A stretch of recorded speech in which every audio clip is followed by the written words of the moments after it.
Moving into a new home is usually a symbol of hope. A fresh chapter, a clean slate, maybe even a dream come true. But for some people, that dream turns into a nightmare they never could have seen coming. You trust movers with everything. Not just your stuff, but your schedule, your privacy, sometimes even your keys. They know where you live, what you own, and when you'll be gone. That trust? It can be misplaced. Tonight's stories are real accounts from people who thought they were hiring professionals, only to realize way too late that they'd let something much darker into their lives. These are 3 scary, true moving company horror. Stories that might make you think twice before letting strangers handle your next move. Story 1. They were already inside. Back in 2020, I was moving out of my small studio apartment in Austin, Texas. I had just accepted a job offer in Denver and was excited for the change. I didn't own much, just a bed, some IKEA furniture, boxes of clothes, and a few keepsakes. I hired a moving company that looked legit. Their reviews were solid and their pricing was fair. Too fair, maybe. They called themselves Sunshine Hauling Co., and I'll never forget that name now. The guys showed up right on time, 3 of them. They seemed a little rough around the edges, but friendly. One guy, tall, thin, quiet, barely spoke. Another, who said to call him Rick, did all the talking. I was distracted, running back and forth between rooms packing up last-minute things, and I barely noticed when they asked if they could use the bathroom. Sure, I said without thinking. That was my first mistake. By 3 p.m., the movers were done. They said they'd be driving the truck to Denver and would arrive the next day. I flew out that night. The next morning, I waited at my new apartment. No truck, no calls. By that evening, I started getting nervous. I called their number and it rang, and rang, and rang. I tried emailing. Nothing. I checked their website. Gone. I started to panic. My entire life, everything I owned, was on that truck. I felt sick. I reported them to the police, but it wasn't just about the stolen stuff. Something felt off, too personal. I remembered how one of them had asked weird questions, like if I lived alone, or if I was moving in with a boyfriend. Then, 3 days later, I got a knock at the door. It was around 11 p.m. I was alone in my new apartment, on the 3rd floor. In a quiet complex, no one should have been knocking that late. I froze. I didn't look through the peephole, I just waited. Another knock, louder this time. Then I heard it. My name. A man's voice, soft like he was trying not to wake the neighbors. Carly, we have your things. I don't know what possessed me, but I crept up and peeked through the peephole. It was the quiet mover, the thin, silent one just standing there, not holding anything, no truck, no boxes. I backed away, then he tried the handle. It was locked. Thank God, he didn't knock again. Just stood there, then walked off. I called the police, shaking. They never found him. Later, I found out that Sunshine Hauling Co. never existed, not legally anyway. Their whole operation was a front. Fake reviews, burner phone. Disappeared after my job was done. I never got my things back. The scariest part? I realized the next day, my extra apartment key, the one I thought I'd lost during packing, it was gone before I moved.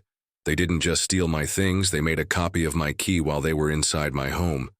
Then 3 days later, I got a knock at the door. It was around 11 p.m. I was alone in my new apartment on the 3rd floor, in a quiet complex. No one should have been knocking that late. I froze. I didn't look through the peephole, I just waited. Another knock, louder this time. Then I heard it. My name. A man's voice, soft, like he was trying not to wake the neighbors. Carly, we have your things. I don't know what possessed me, but I crept up and peeked through the peephole. It was the quiet mover, the thin, silent one, just standing there, not holding anything, no truck, no boxes. I backed away, heart pounding. That's when I heard it, the sound of muffled whispers, low and garbled, like there was someone else just out of sight. Then came a scratching noise, delicate but deliberate, right at the door handle, like someone was trying to pick the lock. I grabbed my phone, hands shaking, and dialed 911. My voice barely worked. They were gone before the cops got there. No sign of them. No trace. Just me, paralyzed with fear in an empty apartment. Later, I realized something that chilled me even more. My extra apartment key, the one I thought I'd lost during packing, it hadn't been lost at all. They must have swiped it while they were in my old bathroom. While I was distracted, they didn't just steal my things. They planned to come back, planned to let themselves in. I never heard from them again. But, for months after, I slept with a chair wedged under the doorknob. I still do sometimes. Story 2. The Basement Inventory. About 6 years ago, my wife and I decided to move from our house in Poughkeepsie into a smaller condo just across town. We were downsizing, empty nesters ready for a quieter chapter. We'd lived in that house for nearly 30 years, and over time the basement had become the storage pit for everything we didn't know what to do with. Old holiday decorations, boxes of memorabilia, even some of my father's World War II gear. When the movers arrived, they were a crew of 3 guys, mid-30s, polite but off somehow. The lead guy, Tim, talked fast and smiled too much. One of the other guys barely spoke, just stared a lot, especially at my wife. Still, they loaded up efficiently. I showed them around and pointed out what was going, what wasn't. The only place I didn't take them was the basement at first. I figured we'd load the main rooms and tackle that part last.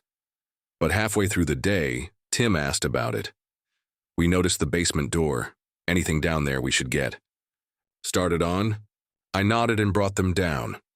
It's an old-school, unfinished basement. Concrete floor, exposed pipes, low lighting. Creepy on a good day. I showed them what was going. Some old trunks, shelving, and a few sealed crates I hadn't opened in years. They got to work. At one point, I realized I hadn't seen them for nearly 40 minutes. It doesn't take that long to load a few crates. I went downstairs, and that's when I heard whispering. Not conversation. Whispering. When I reached, the bottom, 2 of them were huddled near one of the old trunks, which was now cracked open. They looked up like kids caught stealing. "What are you doing?" I asked sharply. They froze. The silent guy muttered something about checking the weight to see if it needed a dolly, but that trunk was full of my dad's old war items, uniforms, medals, a sidearm that hadn't been fired in decades. I didn't like the way they were hovering over it. I told them to close it up and focus on the other stuff. Later, as they were finishing, my wife noticed something was off. "Didn't we have a stack of photo albums down there?" she asked. We couldn't find them. Nor could we find the small lockbox I kept my father's service documents in. It wasn't valuable, just important to me. I confronted Tim about it. He shrugged, said they didn't see any albums or lockbox, and maybe we packed it somewhere else. It was possible. Moving is chaotic. I let it slide. But that night, after we'd moved in, something strange happened. At around 3 a.m., we got a knock at the door. Not loud, just a few taps. I peeked through the peephole. No one. Then, the next night, it happened again. Knock, knock. Knock, always around 3 a.m. The third night, I stayed up and waited. I sat in the living room, lights off, watching the front door. Sure enough, 3:04 a.m., 3 soft knocks. But this time, when I looked through the peephole, I saw a man standing at the edge of our lawn, back turned, holding something under his arm. A box. I opened the door, shouting, "Hey!" But he was already gone. The street was empty, no cars, no footsteps, just silence. We filed a police report the next morning. Nothing came of it. A few weeks later, I went to the garage to look through some leftover moving boxes. Tucked inside, underneath a pile of winter clothes, was my father's lockbox. But it had been opened. Inside, everything was gone, except a single photo of my dad in uniform, with a red circle drawn around his face. To this day, I don't know what they were after. But I do know this. We let strangers into the deepest part of our home, and something followed us out. Story 3. The Man in the Mirror. This happened last summer when I moved into a townhouse after my divorce. I'd been living in the family home for over a decade and needed a fresh start. It was a solo move. No kids, no partner. Just me and a moving company I'd found online with glowing reviews. Reliable, affordable, trustworthy. The usual. The I. Day of the move, they sent 2 guys. One was talkative, cracked jokes, and tried to be charming. The other barely said a word. He had this weird energy. Cold. Observant. Like he was mentally cataloging the layout of my house rather than focusing on the job. They wrapped everything up, including this old, full-length antique mirror that had been in my family for generations. I inherited it from my grandmother, who used to say, "That mirror holds memories. Don't ever let it break." I watched as they took it out to the truck. The quiet guy handled it alone. No padding, no wrap. "Hey, careful with that, please," I called out. He didn't respond. Just stared at me for a moment, like he was looking through me, not at me, and then turned away. I felt a shiver crawl up my spine. We arrived at my new place without any major issues. They unloaded quickly, helped set up the larger items, and left.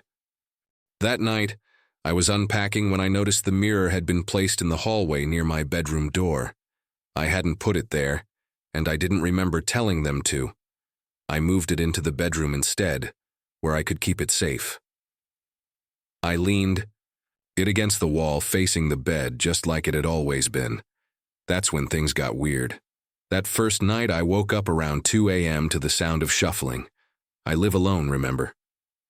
But the sound was inside the house, like someone dragging their feet across the carpet.